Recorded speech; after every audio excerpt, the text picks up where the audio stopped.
And we'll see what happens over here. Oh, we're already at 55. That's probably not great. Hey everybody, this is going to be possibly a really quick one here. Before I even start, let me get you caught up. You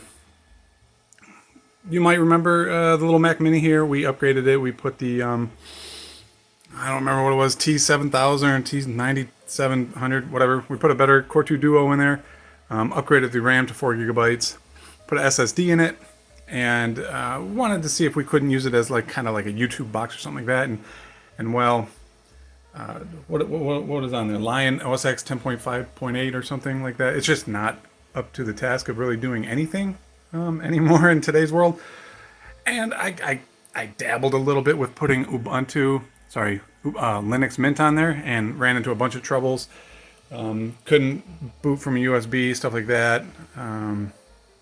Couldn't create a USB that it could read because I couldn't use Etcher on a new enough version of OS X because I don't own anything other than this Mac.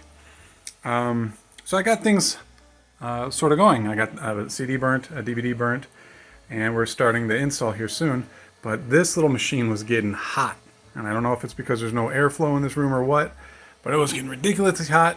So I booted up into OS X, what's on there, 10.5.8. I think it's Lion or Snow Leopard. Snow Leopard. It's definitely Snow Leopard. And I checked my temperatures, and it was at like 76 or 80 degrees, ridiculously high. So I put some fans on it, and now it's way nicer. Back here, the vents aren't blowing out hot anymore, so I think we've made it a little happier. We will cross that bridge later. For now, let's get Linux Mint on here, 21.1 XFCE. I'm going to click that. We'll see what happens.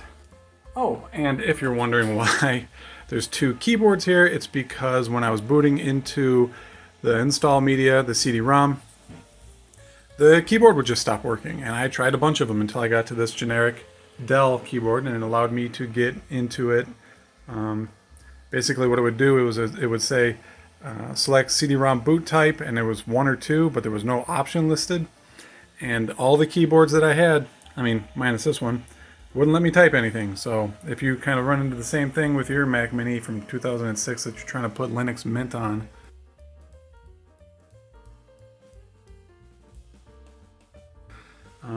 get yourself an old Dell keyboard. Evidently it works.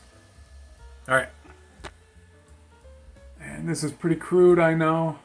And everything that this does is super slow. So I'll be right back when anything interesting happens. Okay, we're in. It's doing things. It's copying files. Slowly. Alright, I finished installing it, and I kind of laughed a little bit when I saw this. Installation is finished. You can keep testing, but until you restart your computer, any of the changes to documents you save will not be preserved.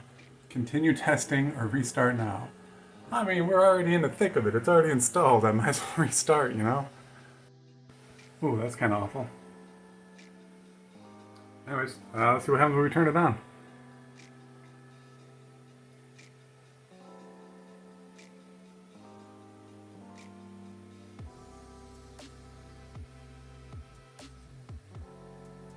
Give it a second because it takes this thing a minute to do anything. Okay, the little logo disappeared and it's been dark for quite a while.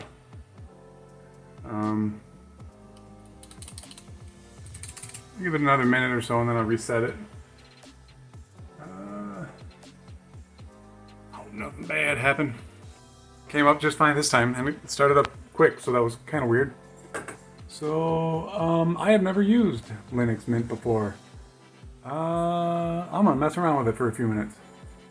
Side note, I have never used Linux before. I'll mess around with it for a few minutes. This thing is still getting very hot because it keeps freezing up, and I can't move the mouse. Start apart so I could cool it off a little bit better. And our temperatures were pretty good at 57 and 58. Core 01. And it was playing YouTube pretty well. But I get all this corruption on here, which is weird. Maybe something wrong with the video drivers or something. Been running updates for a minute. Quite a lot longer than a minute. And as soon as we got to Firefox, crashed. And well, I mean, as you can see the lines here, it crashed. And that's weird because I think all the other crashes happened in Firefox. What's happening? Okay, I've got everything running seemingly okay. Temperature jumps up and down from mid 60s to mid 50s. Everything else seems okay. That guy there, TC0D, I don't know what that is, 59 degrees, but it's the highest one of all of those. Again, I don't know what it is.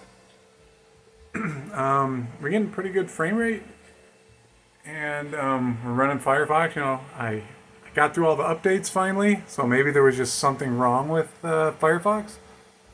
But here we are. Things are working, and it's running fairly well. I don't think we're in a real high resolution though. Anyways, I'm just gonna let it cook.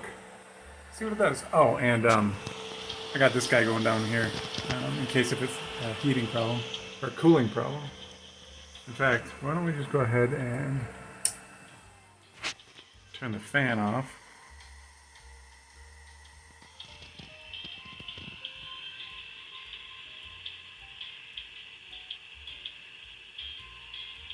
See, I don't even know if that fan was doing anything. I mean, it's so difficult to get air to go through this thing. I don't know if that was actually doing anything. It was like 5 seconds after I said I hope that fixed it. And we have encountered a problem and crashed. However, I don't think it crashed the system. Yep, definitely didn't. Huh. Okay, where do we leave off? Right. So I don't like the temperatures that this thing is getting up to, even in Linux Mint. So I think what we're going to do is kind of address these guys here. It uses these rather long springs and plastic clips to hold your CPU cooler on, and as you can see, it doesn't take a lot of torque to get this to move around, so I'm wondering if there's just not a lot of pressure on the CPU die itself to transfer heat. So I have a couple of screws that we're going to use to kind of remedy that, and I'll do the same thing to this just in case. So the fan here is a blower style, and our CPU heatsink here fits nice and snug into this little cavity here, which means that this fan, this little intake here, it draws air from this area here. Well, it's going to draw hot air from this for sure. And then around the corners here, as you can see, there's these very small vents here that it can get, fresh air into. And that's kind of terrible. It almost seems like they do it on purpose. Kind of planned obsolescence so that things die over time. Looking at the top case of the Mac Mini, you can see that the metal here is discolored from heat. Like it's not dust, it's discolored. The camera's not picking it up great. Oh, there you go. You can see like the bluing from how hot the air coming out of this can get. And that can't be good for longevity, can it? Right? I mean, there's not a lot I can do. I can't get a better fan, or, I can't make room down here for more airflow. So that kind of sucks. We're going to maximize the cooling performance that we can with this. I thought about putting a new heatsink in there of some sort, but I mean, getting it to fit perfectly in here is probably a lot of trouble. My next best thought would be to ensure that this puts pressure down onto the die to keep it cool. So I bought some small screws, size 4, and then I got some nylon washers. These are a little bit larger. I think these are like a 6 because Home Depot didn't have 4s. And hopefully that'll keep the head of our screws from touching anything down here. I don't think it will touch anything, but we'll be safe. Erring on the side of caution. So removing the heatsink on here, the only thing you really got to worry about, because we're not worried about breaking these now because we're going to replace them, but if you were to remove them or want to reuse them, I'll show you how you can get these apart without too much trouble. When we do get our heatsink off, we're going to want to be careful with these wires here. There's a heat probe that goes down underneath it. And of course we don't want to rip those wires. So what you got to do is come over to the other side. And we're going to work on this one here. So you see these little wings here? All you got to do is grab those, pinch them together.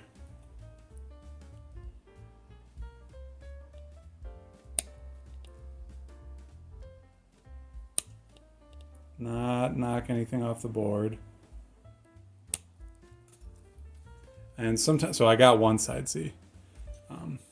Sometimes you might have to push down on the on this little clip here, you know, the other end of it, to give yourself a little bit of room, because the spring is constantly putting pressure on the head of this into the board. So it can be kind of tricky to get it to pinch together and pop out. So like that, that's what I'm talking about. Then you can pinch it together. Oh.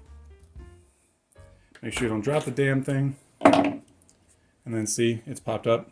And then that part there, the little barb, will grab onto the bottom of the heatsink. So usually these don't go flying. They can, but usually they don't. So I'm going to do the rest, and I'll see you in a minute. Only took a few minutes and I got that thing apart. Well, actually I'm lying. It took me like 10 minutes or so to get those off of there, but we got them off. I'm going to clean those up. I'll stick some screws through there. And hopefully we'll get a much more positive fitment on there. And hopefully the heat transfer will be better because I don't want this thing to cook itself alive. That would be kind of a terrible end to this thing's life. Heat sinks are now sans clips. Let's put those in there. Hopefully the screws are the right size. I got them kind of long. I bought them 3/4 of an inch tall. I probably could have got away with like 1/2 inch, maybe even less.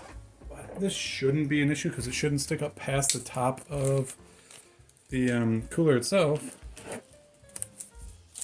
So we should be, as the kids say, Gucci.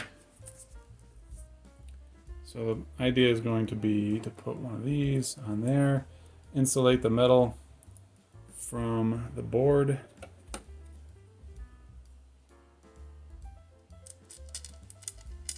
Like that. These could be a little smaller, so like, this is what I was afraid of. See, this one I can avoid, touching that. Like, I don't know if that'll be a resistor or capacitor or whatever. I can always trim the head, or trim these nylon washers down a little bit to make sure that they fit without running into anything. Got the heat sinks on there. Much better positive sort of engagement with it. Had to cut these ones down so that it would fit underneath the drive. But yeah, that should be way better. And it's not tight. Like these screws are not overly tight. Just snugged. And it's a way more positive feeling on there than when those little springs were. I think what used to hold this on a lot more so than these little retainers with the springs. There you go. If I remember right, this used that sort of like bubblegum sort of adhesive / thermal interface or thermal compound, and I think that held it a lot better. Not that it transferred a ton of heat, but I think it just did a better job than when this was kind of floating on there with some sort of, my no-name thermal grease. Anyways, that should be a lot better. I'm going to throw it all together and we'll see if the temperatures get any better. Currently back up and running. Everything's back together. It's started and it's doing its thing. So we're going to see if it gets too hot or not. It's idling at a real nice 42, which ain't bad for a T. What the heck's in here? 7600. Let's open up YouTube and see if we can get those a little higher. Firefox has been, of course, giving us trouble. That's fine, whatever.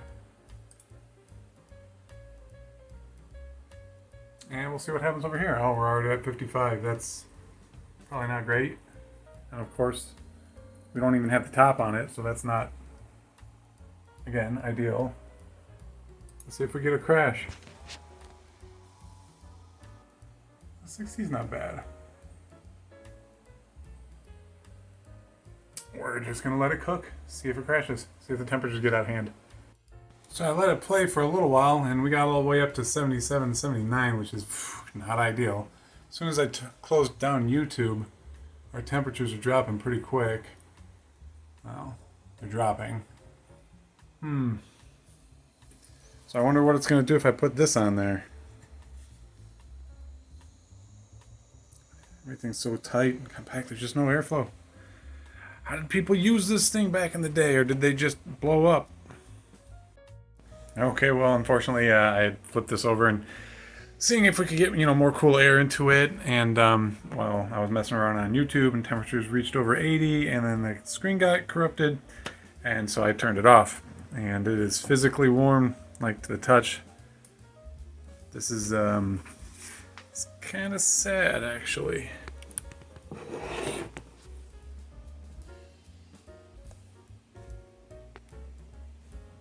Mostly the bottom is really warm.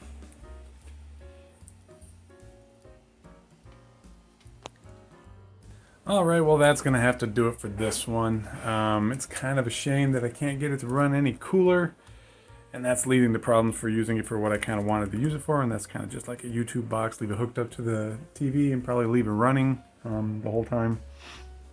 But, I mean, it's still not the end of the world. We got the T7600 in there. Maybe we just go ahead and put back the T5600 that it originally came with. It would be significantly slower, but I wonder if...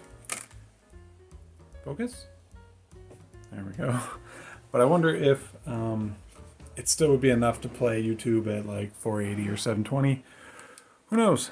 But what we did do is we got Linux Mint to run on here, and it runs really well. Everything on it seems to work. CD-ROM, Wi-Fi, wire, Bluetooth, all the things that you would need for it seem to work fine. It's just, it runs so hot. Like even now, it's hot. It's idling, doing nothing at 58 degrees centigrade. And that fan doesn't seem to move much. Like 1500 RPM is about what it sits at, and when it gets real hot to like 70 degrees, it gets up to like 1800 RPM. And I feel like if it moved, I'm sure it can do like 3000 RPM. Maybe that's something to look into. Anyways, like I said, I'm gonna call it quits on this for today. I'll pick it back up some other day. Maybe we'll put that guy back into it, who knows. But for now, thanks very much for watching. I appreciate it. I'll see you in the next one. Bye for now.